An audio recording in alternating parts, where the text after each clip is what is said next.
Bon matin, vous m'entendez bien? Oui? On va essayer de parler tout le temps du même ton.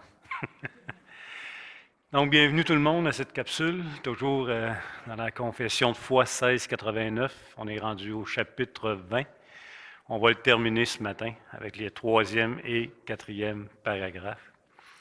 Je sais que la semaine passée, ce n'était pas enregistré, donc je tiens à réitérer de gros remerciements à Pasteur Pascal Deneau avec tous ses enseignements sur le 1689 dont je m'inspire énormément.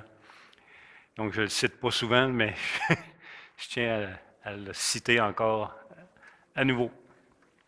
Donc, la semaine passée, on avait parlé un peu du déisme, cette pensée que l'on peut connaître Dieu sans l'aide de Dieu, cette pensée qu'on peut connaître Dieu par le raisonnable en excluant la foi. Ça, c'est le déisme. Penser qu'on peut connaître Dieu par la création, entre autres. Donc, arriver à une conclusion de la connaissance de Dieu par notre intelligence, par notre raison, par la création. Ça, c'est la pensée déisme, en gros. Donc, le chapitre 20 est écrit dans la 1689 pour répondre à ce courant de pensée qui se développait, entre autres, dans les années 1600. Donc, on a vu la semaine passée, puis un des arguments du déisme, c'était, c'est certain qu'on peut connaître Dieu en dehors de Jésus-Christ, puisque avant la naissance de Jésus-Christ, il y a des gens qui ont été sauvés. Donc, pour eux, le raisonnement est le suivant. Donc, puisque Jésus est apparu il y a 2000 ans seulement, mais qu'il y a des gens qui sont là depuis des millénaires avant, il est donc possible de connaître Dieu sans l'exclusivité de l'Évangile de Jésus-Christ. C'était leur raisonnement. Donc, on a vu au paragraphe 1, la semaine passée, que l'Évangile a été proclamé dès le début de l'humanité, c'est-à-dire dès que le besoin s'est fait sentir. En Éden, Adam et Ève, avant la chute, pas besoin d'entendre l'Évangile. Avant qu'ils transgressent, ils n'ont pas besoin d'entendre l'Évangile. Immédiatement après leur transgression, Genèse 3,15, la première proclamation de l'Évangile. Donc, pour répondre à l'argument qu'avant Jésus-Christ, il faut connaître le Dieu en dehors de Jésus-Christ, bien, la 1689 répond non, non. Immédiatement après la chute, lorsque le besoin s'est fait sentir, Dieu a bien voulu, en passant, par son bon plaisir et non par une dette qu'il devait à Adam, il a proclamé l'Évangile, Genèse 3,15, dès le début. OK? Fait que ça, c'est important de bien le comprendre.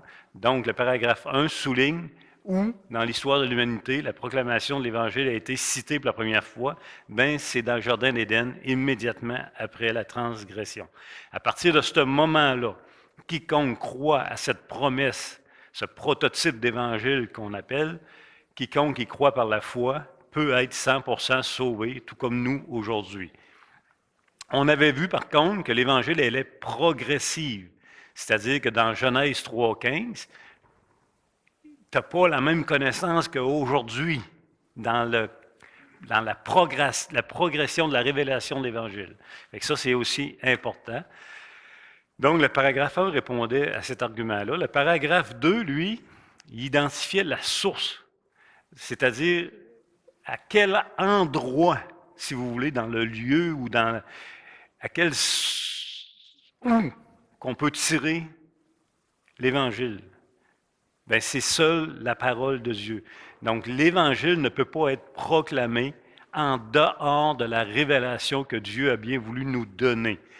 C'est pour ça qu'aujourd'hui, si vous parlez avec quelqu'un qui dit qu'il croit à un Dieu, qui croit à une force surnaturelle, parce qu'en constatant la création, en regardant l'univers, il en arrive à la conclusion que tout est ordonné, que ça ne se peut pas, par exemple, le hasard dans cette situation. Il croit à une force supérieure, à un Dieu. Bien, il faut le ramener à la source. Le Créateur, il s'est révélé dans sa parole. Donc, c'est le seul endroit où vous pouvez attendre l'Évangile, c'est par la parole de Dieu. La foi vient de ce qu'on entend vient de la parole de Dieu. Donc, c'était les deux premiers paragraphes. Un, où a débuté la proclamation de l'Évangile. Deux, d'où vient cette proclamation? Elle vient de la parole de Dieu et non d'un autre endroit quelconque. Encore une fois, la création, elle est suffisante pour condamner l'homme, mais insuffisante pour sauver l'homme. C'est-à-dire que par l'observation de la création, vous n'en arrivez pas à la conclusion que Jésus-Christ est mort sur la croix pour nos péchés à notre place et ressuscité. C'est dans la parole de Dieu seul qu'on peut le voir. Ça va là-dessus? C'est bien important. OK. Donc, le chapitre 20, c'est l'Évangile et l'étendue de sa grâce. Encore une fois, l'emphase du chapitre 20 n'est pas de détailler l'Évangile, mais parler de son étendue, comment elle s'est propagée. Fait que ce matin, on va voir si, depuis Genèse 3.15, la première proclamation de l'Évangile, depuis Genèse 3.15, l'Évangile a été annoncé à tous les peuples de toutes les époques. Est-ce que je vous pose une question en même temps?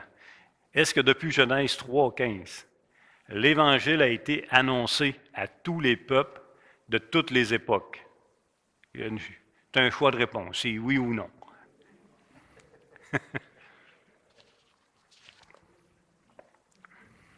Et la réponse est? Non. La réponse est non. Et là, on peut se dire pourquoi certains ont été exposés à l'Évangile et d'autres non. C'est quand même intéressant comme question.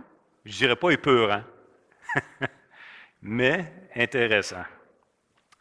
Donc, toujours dans un contexte de répondre à la doctrine judéiste, le paragraphe 3 va être la suite logique du paragraphe 1 et du paragraphe 2. Le paragraphe 3 répond pourquoi l'Évangile a été prêché à certains peuples et certains individus et pas à d'autres peuples et d'autres individus. Donc, elle est très claire que l'Évangile n'a pas été proclamé à toutes les nations de toutes les époques, mais elle va répondre pourquoi. On va le lire ensemble une première fois, on va le lire 2 fois, le paragraphe 3, c'est certain. Donc, si vous avez votre 1689, à la page 58. La révélation de l'Évangile aux pécheurs, faite à diverses époques et en différents lieux, avec l'adjonction de promesses et de commandements destinés à l'obéissance qu'elle requiert, dépend, elle donne la cause, uniquement de la volonté souveraine et du bon plaisir de Dieu, en ce qui concerne les nations et les individus à qui elle a été accordée. Elle n'est pas annexée par le biais d'une quelconque promesse relative à l'amélioration des capacités naturelles de l'homme ou en vertu d'une lumière ordinaire reçue sans elle, amélioration qui n'a jamais existé et qui est impossible. Là, c'est une réponse directe au déisme ici. Ça n'a rien à voir avec ta connaissance, ça n'a rien à voir avec la lumière que tu reçois, avec etc. Il n'y a rien à voir avec ça. C'est pourquoi, en tout temps, la prédication de l'Évangile, en ce qui concerne son étendue ou sa limitation, a été accordée aux individus et aux nations de manière très diverse selon le conseil de la volonté de Dieu. OK. Fait que, est-ce qu'on a des textes pour appuyer ce que la 1689 vient de citer? Premièrement, la 1689 nous donne le psaume 147, les versets 19-20. Psaume 147, les versets 19-20, je vous laisse tourner.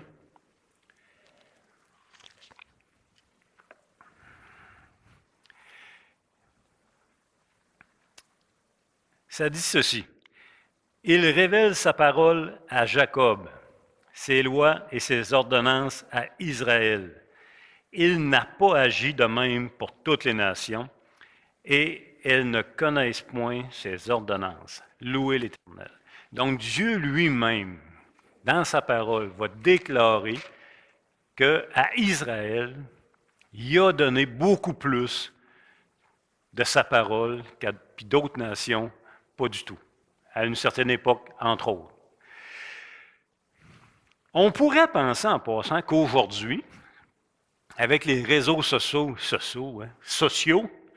et la technologie, que l'Évangile est disponible pour tout le monde avec un simple clic du doigt. Hein? On pourrait penser à ça. C'est pratiquement vrai qu'elle est disponible pour tout le monde, mais ça ne veut pas dire que tout le monde est exposé parce qu'elle est disponible. Faites attention. De toute façon, ça prend un intérêt aussi pour aller sur les réseaux sociaux et faire un clic. Présentement, au Québec, on dénigre le christianisme. Et ce n'est pas parce que c'est disponible que vous allez nécessairement vous exposer à l'Évangile.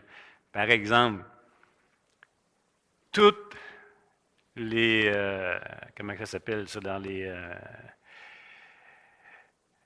tous les discours parlementaires, tous les échanges parlementaires qu'on a au gouvernement du Québec et au gouvernement du Canada avec les députés, les premiers ministres, les chefs de l'opposition qui argumentent, qui discutent des projets de loi, c'est tout disponible avec un seul clic de doigt. C'est tout enregistré, c'est tout écrit, vous pouvez toutes les consulter.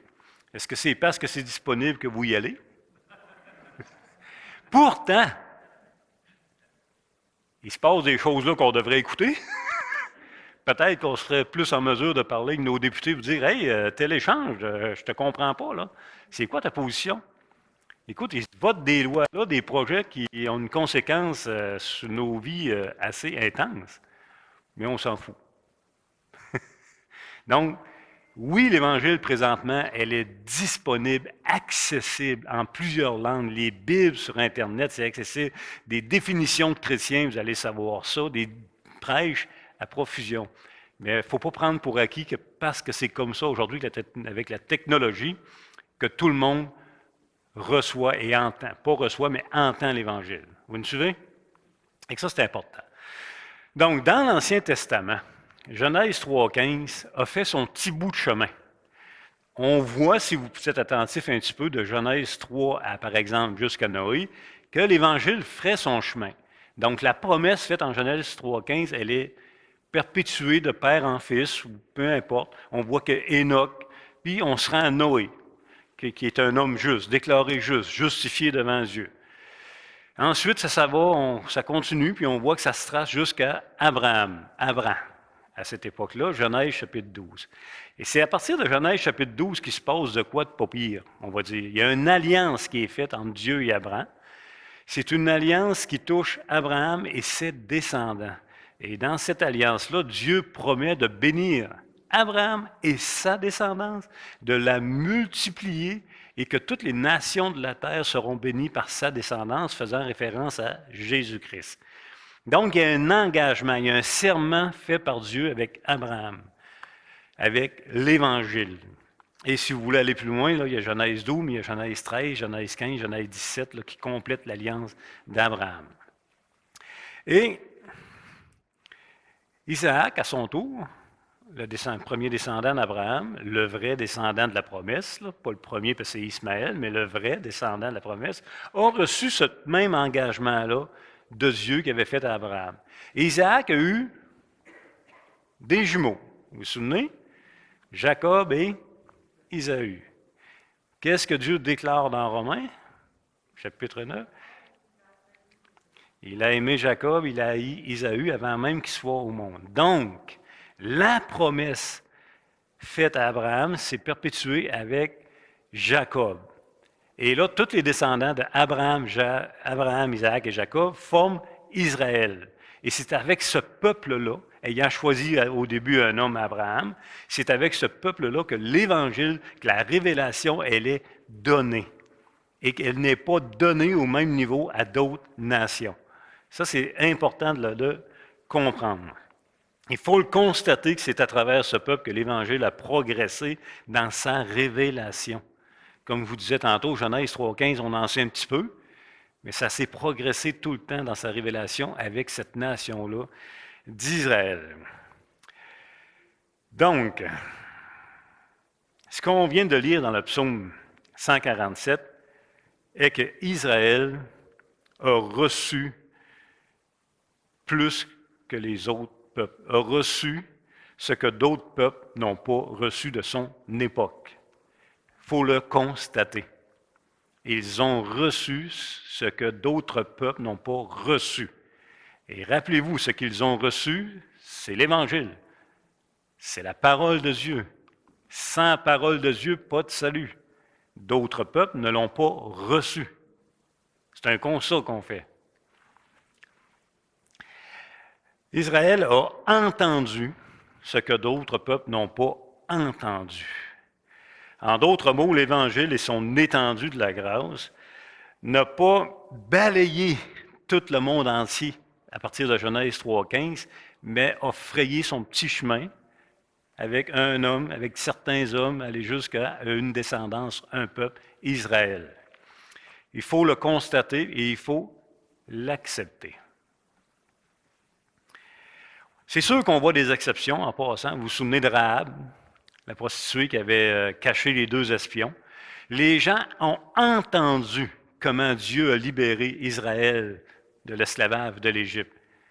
Certains ont eu une crainte de Dieu comme Rahab.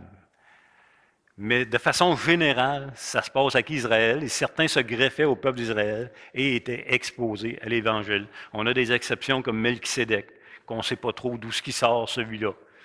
Mais, général, ça passe par Israël en ce temps-là. Donc, gardez toujours en mémoire que l'Évangile est le moyen choisi par Dieu pour sauver les siens. Okay? Et là, ça s'est proclamé avec Israël. Donc, comment expliquer que certains peuples comme Israël aient plus choyé que d'autres peuples à son époque? Écoutez, c'est un constat d'inégalité à vue humaine, là. À vue humaine, là, il me semble que... hein? C'est un constat. Il faut le constater. Donc, une question à se poser est la suivante. Est-ce que certains peuples, comme Israël, auraient été mieux disposés à recevoir l'Évangile que d'autres, par exemple? Encore une fois, une question en lien avec le déisme. Est-ce qu'il y a des peuples qui sont plus disposés à recevoir l'Évangile, que c'est pour ça que Dieu leur donne l'Évangile? C'est sûr que la réponse est non. Et c'est ça le paragraphe 3, il répond à cette interrogation-là. On peut le relire encore une fois, qu'on trouve la réponse. Il dit, la révélation de l'Évangile aux pécheurs, faite à diverses époques et en différents lieux, avec l'adjonction de promesses et de commandements destinés à l'obéissance qu'elle requiert, dépend uniquement de la volonté souveraine et du bon plaisir de Dieu. Uniquement. En ce qui concerne les nations et les individus à qui elle est accordée, pas juste nation, individu. Elle n'est pas annexée, c'est-à-dire la révélation, par le biais d'une quelconque promesse relative à l'amélioration ou les capacités naturelles de l'homme. Donc non, non, aucun peuple n'est prédisposé à entendre l'Évangile, tout comme aucun mort n'est prédisposé à la résurrection. Tu n'as pas plus de chances qu'un mort soit capable de se ressusciter lui-même qu'un peuple soit disposé à entendre l'Évangile. C'est certain que non. D'ailleurs, lorsque le Seigneur parle d'Israël, est-ce qu'il parle d'un peuple intelligent, sage, obéissant, courette? Exactement. Il va venir mettre en lumière que ce n'est pas un peuple qui était prédisposé nécessairement. Il ne l'a pas choisi à cause de quelque chose en eux ou à cause de... Peu importe, ça dépend de son bon plaisir seulement. Fait qu'on peut lire 2 textes, Deutéronome, chapitre 7. Parce qu'oubliez pas, il y a de quoi s'enorgueillir, hein? T'es Israël, Dieu marche au milieu de toi avec des manifestations. Il y a de quoi se penser pas pire. Deutéronome, chapitre 7, les versets 7 et 8. Il va dire, ce n'est point parce que vous surpassez en nombre tous les peuples que l'Éternel s'est attaché à vous et qu'il vous a choisi car vous êtes le moindre de tous les peuples. Mais parce que l'Éternel vous aime, parce qu'il a voulu tenir le serment qu'il a fait à vos pères, l'Éternel vous a fait sortir par sa main puissante, vous a délivré de la maison de servitude, de la main de Pharaon, roi d'Égypte. Donc, encore une fois, il va venir mettre en lumière qu'il n'y a pas de raison. Par exemple, vous n'êtes pas un peuple qui sort de l'extraordinaire, au contraire. Et il rappelle toujours son engagement. faite à Abraham, Isaac et Jacob. OK? Et vous vous souvenez qu'en temps de guerre, un jour, Dieu a fait descendre les gens qui vont aller à la guerre à un petit nombre pour que Israël ne mette pas sa confiance dans le grand nombre de guerriers. Donc, encore une fois, il n'y a pas de raison. Et l'autre verset, c'est chapitre 9, les versets 1 à 6, qui est encore plus marquant. Deutéronome 9, on va lire les versets. On va lire les versets 1 à 6. Écoute, Israël, tu vas aujourd'hui passer le Jourdain pour te rendre maître de nations plus grandes et plus puissantes que toi, de villes grandes et fortifiées jusqu'au ciel, d'un peuple grand et de haute taille, les enfants d'Anak, que tu connais et dont tu as entendu dire, qui pourra tenir contre les enfants d'Anak? Sache aujourd'hui que l'Éternel, ton Dieu, marchera lui-même devant toi comme un feu dévorant. C'est lui qui les détruira et qui les humiliera devant toi. Et tu les chasseras, tu les feras périr promptement comme l'Éternel te l'a dit. Lorsque l'Éternel, ton Dieu, les chassera devant toi, ne dis pas en ton cœur, c'est à cause de ma justice que l'Éternel me fait entrer en possession de ce pays, car c'est à cause de la méchanceté de ces nations que l'Éternel les chasse devant toi. Non, ce n'est point à cause de ta justice et de la droiture de ton cœur que tu entres en possession de leur pays, mais c'est à cause de la méchanceté de ces nations que l'Éternel, ton Dieu, les chasse devant toi, et c'est pour confirmer la parole que l'Éternel a jurée à tes pères, à Abraham, à Isaac et à Jacob. Sache donc que ce n'est point à cause de ta justice que l'Éternel, ton Dieu, te donne ce bon pays, que tu le possèdes, car tu es un peuple au cou raide. Donc, encore une fois, c'est bien clair que ce n'est pas parce qu'Israël était plus disposé à recevoir l'Évangile que Dieu a utilisé ce peuple pour véhiculer sa parole. Pas du tout, c'est simplement selon son bon plaisir de sa volonté. Fait que ça, c'est vraiment important. En fait, la logique est simple en passant. Un peuple, c'est composé d'individus. Et la parole nous rappelle que chaque individu est pécheur et ennemi de Dieu. On ne cherche pas Dieu, on ne veut pas et on ne peut pas croire en Dieu. Okay? On est mort spirituellement. Et un peuple est composé de gens morts spirituellement. Fait que pas plus qu'un individu est disposé à recevoir l'Évangile, un peuple ne l'est pas non plus. Vous me suivez-vous, là? Ça va-tu? Oui? OK.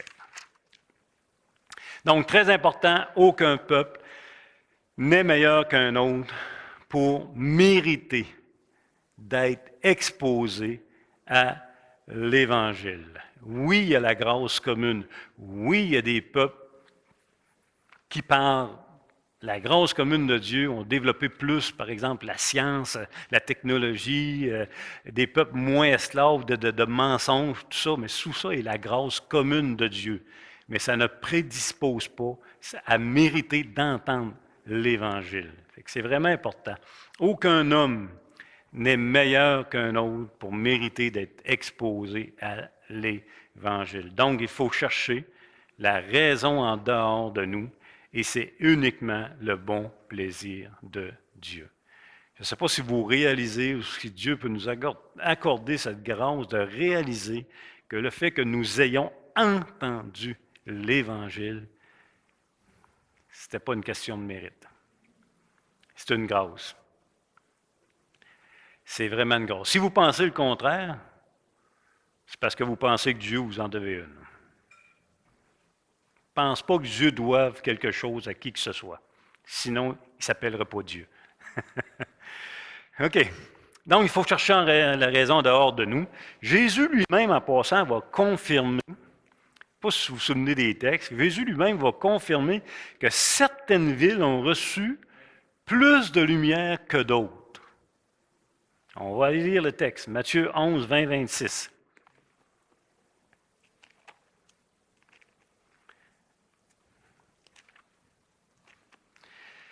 Matthieu chapitre 11, les versets 20 à 26. Alors il se mit à faire des reproches aux villes dans lesquelles avaient eu lieu la plupart de ces miracles, parce qu'elles ne s'étaient pas repenties.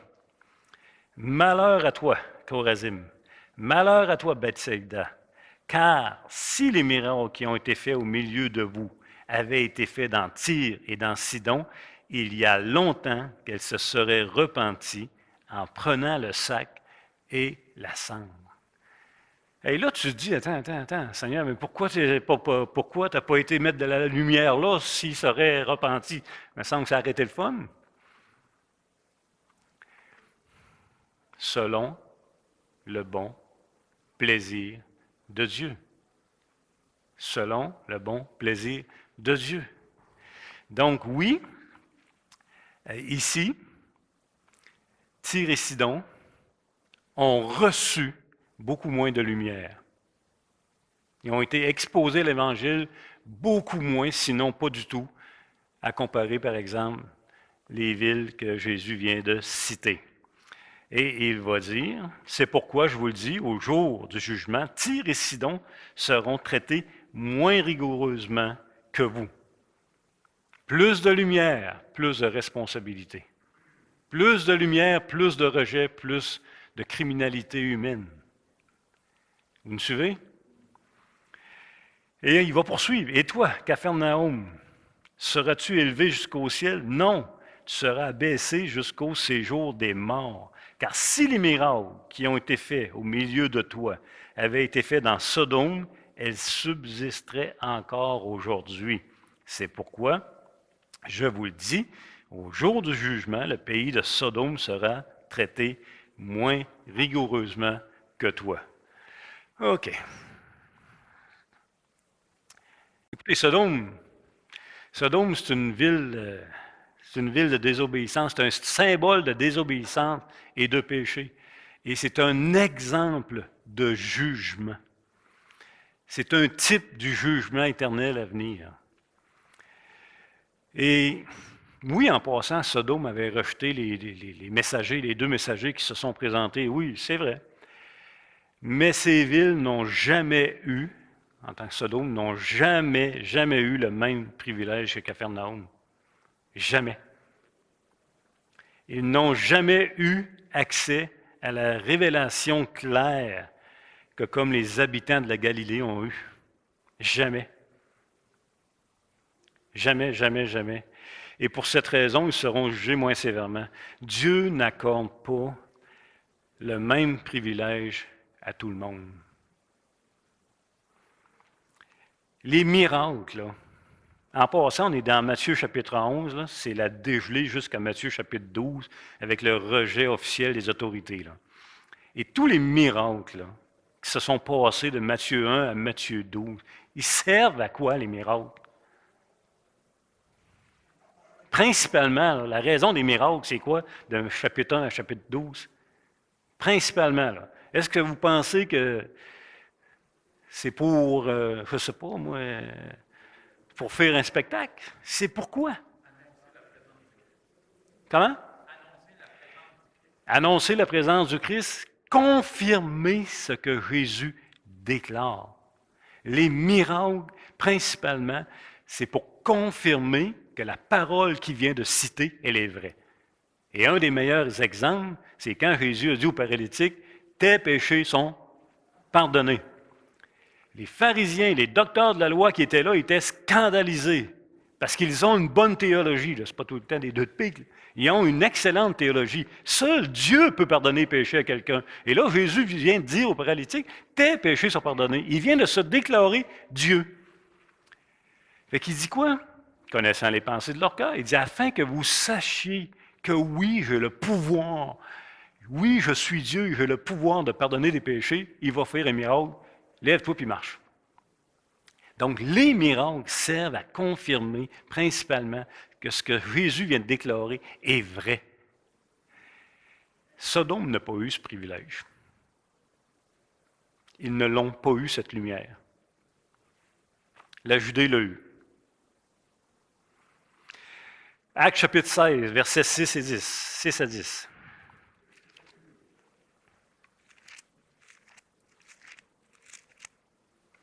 Actes chapitre 16, on va lire les versets 6 à 10. Ayant été empêchés par le Saint-Esprit d'annoncer la parole dans l'Asie, ils traversèrent la Phrygie et le pays de la Galatie. Arrivés près de la Mysie, il y a des drôles de noms, hein?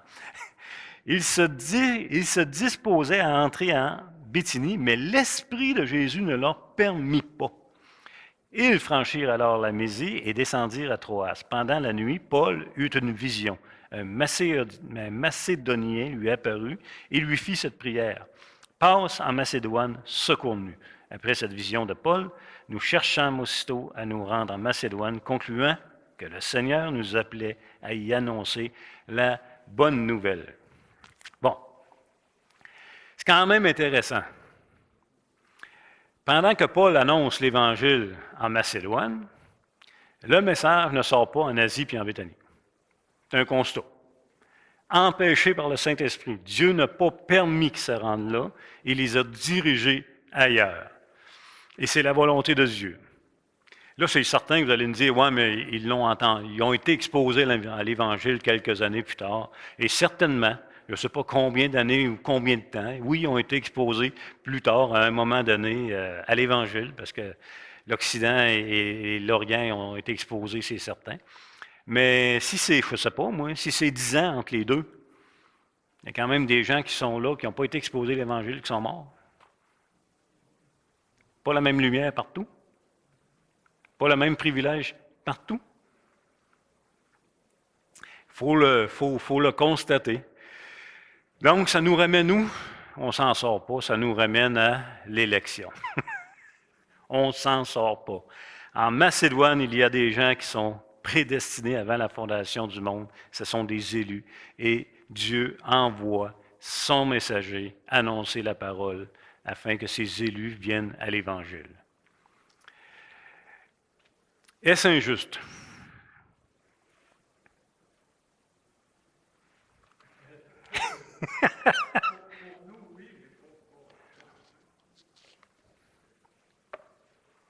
C'est un peu troublant, en même temps reposant. Imaginez si le fardeau reposait sur nous. Donc, c'est le bon plaisir de Dieu. Ce n'est pas injuste et la question est mal posée, de toute façon. Et comme j'avais dû passer un verset où je ne l'ai pas noté, je pense que c'était dans Matthieu. On va retourner dans Matthieu 11, 20, 26. Parce que là, vous vous êtes privé d'un punch, mais on va y retourner avant de continuer. Je ne me suis pas rendu au verset 26. OK. Mettons, on s'est rendu jusqu'au verset 24. Matthieu 11, 24. C'est pourquoi, je vous le dis, au jour du jugement, le pays de Sodome sera traité moins rigoureusement que toi. Et là, on poursuit. En ce temps-là, Jésus prit la parole et dit, « Je te loue, Père, Seigneur du ciel et de la terre, de ce que tu as caché ces choses aux sages et aux intelligents, et de ce que tu les as révélées aux enfants. Oui, Père, je te loue de ce que tu l'as voulu ainsi. » Et là, OK, c'est le Seigneur Jésus qui parle. Il loue le Père. Il est en joie avec son Père de ce qu'il a caché des choses et ce qu'il a révélé à d'autres. Est-ce que c'est injuste? Selon la déclaration du Seigneur Jésus, c'est loin d'être injuste. C'est loin d'être injuste. Il en est heureux. Donc, est-ce que c'est injuste? Non. Puis comment, c'était là le point, comment le Seigneur déclare sa joie. Oui, Père, je te loue de ce que tu l'as voulu ainsi. Tu as caché ces choses à certains et tu l'as révélé à d'autres. En fait, ce n'est pas une question de justice. Et je sais que notre cerveau, nous, veut tout justifier, puis c'est pas juste, puis moi, si j'avais été Dieu, bien, tout le monde l'aurait entendu égal, puis tout le monde aurait eu la même chance, puis hein? Ça, c'est notre justice propre. séparés de Dieu, ennemis de Dieu en passant. Ce n'est pas une question de justice, c'est juste une question de grâce, par pure grâce. Personne, absolument personne ne mérite d'entendre l'Évangile. C'est quoi qu'on mérite? C'est une condamnation qu'on mérite. Si vous voulez parler, est-ce que c'est juste? Bien, parlez de la condamnation. Votre condamnation, elle est juste. Chaque être humain est condamné par la loi de Dieu. Il y a un jugement éternel.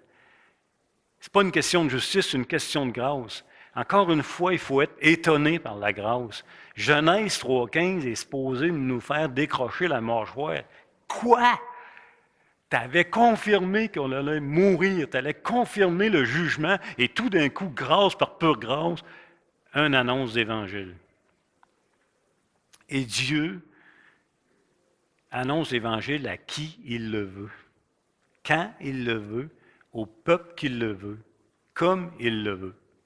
Il n'y a pas d'injustice là-dedans, tout n'est que grâce. Ne soyez pas étonnés que des gens ne soient pas sauvés, soyez étonnés qu'il y ait un salut. C'est là l'étonnement. Il n'est pas autrement, il est là. Donc Dieu ne doit à rien à personne. Il n'y a aucune obligation envers qui que ce soit. Ce qui est juste, c'est notre condamnation, encore une fois. Soyons étonnés de la grâce. En fait, quand on voit des gens sauvés, quand on voit l'Évangile être proclamé, on est témoin du pacte entre Dieu le Père, Dieu le Fils et Dieu le Saint-Esprit. Avant la fondation du monde, le Père choisit les siens. Le Fils va aller accomplir cette rédemption afin que les siens puissent être sauvés. Et le Saint-Esprit, lui, va appliquer l'Évangile aux siens afin qu'ils passent de la mort à la vie. C'est ce qu'on vit. OK, ça c'était le paragraphe 3. Rapidement, le paragraphe 4, lui, il va répondre à l'excuse d'être derrière ou d'être dans une culture X. Par exemple, au Québec, ça fait pas longtemps, là, au Québec, il y a 50, 75, 100 ans, la culture du christianisme était implantée, elle était vivante, elle était influente. En d'autres mots, le Québec a été exposé énormément à l'Évangile et en passant, c'était une grâce. Et une culture qui influence le Québec, une culture chrétienne, c'est une grâce. Donc, le piège était facile de s'identifier à cette culture et se déclarer chrétien. Si vous demandez, il y a 50, 60, 70 ans, par exemple, majoritairement catholiques romains au Québec, si vous leur demandez, êtes-vous un chrétien? Tout le monde répondait oui. Mais est-ce que c'était un chrétien parce que la culture était là, de la culture du christianisme? Non. Et c'est ça que le paragraphe 4, il va répondre. Ce n'est pas par une adhésion sociale que tu deviens chrétien. Ça prend plus qu'une appartenance à une tradition pour être sauvé. Et je vous lis le paragraphe 4. Bien que l'Évangile soit le seul moyen extérieur, c'est important, l'Évangile, c'est le moyen extérieur pour révéler Christ dans sa grâce salutaire. Donc, quand vous prêchez l'Évangile, c'est un moyen extérieur. Les gens la reçoivent extérieurement. Ça arrête là. OK? Mais ça prend ça. Et qu'il soit, en ce sens, amplement suffisant pour ce but, il est cependant nécessaire afin que les hommes morts dans leur transgression puissent naître de nouveau et être rendus à la vie ou régénérés, que le Saint-Esprit produise en outre une œuvre efficace et irrésistible sur les âmes pour créer en elles une nouvelle vie spirituelle. Sans cette vie, aucun autre moyen n'accomplira leur conversion à Dieu. Donc, on pourrait conclure ceci. En tant que croyant, on a la responsabilité et la capacité d'annoncer l'Évangile. Ça, c'est ce qu'on peut faire. Le reste, ça ne nous appartient pas. Mais ce n'est pas parce que vous êtes exposé à l'Évangile que vous pouvez être un chrétien. Ça prend aussi l'œuvre du Saint-Esprit, l'appel irrésistible du Saint-Esprit qui vient donner la vie aux morts, la régénération, déchirer le voile. Donc, ce n'est pas juste le fait d'être dans une culture chrétienne que vous pouvez être un chrétien, ça prend l'œuvre du Saint-Esprit. Oui, ça prend le message, mais oui, ça prend l'œuvre du Saint-Esprit. Donc, c'était le paragraphe 4. Et on vient de finir le chapitre 20. Il me semble que j'ai fait un sprint un matin. Je ne sais pas si c'est clair. Vous n'êtes pas trop traumatisés. Dieu est bon en tout temps, en toute époque, en toutes circonstances. Gardez en mémoire, soyez reconnaissants, vous avez entendu l'Évangile, c'est une grâce par pure grâce de Dieu. Vous avez été appelés irrésistiblement, c'est incroyable. Bonne semaine.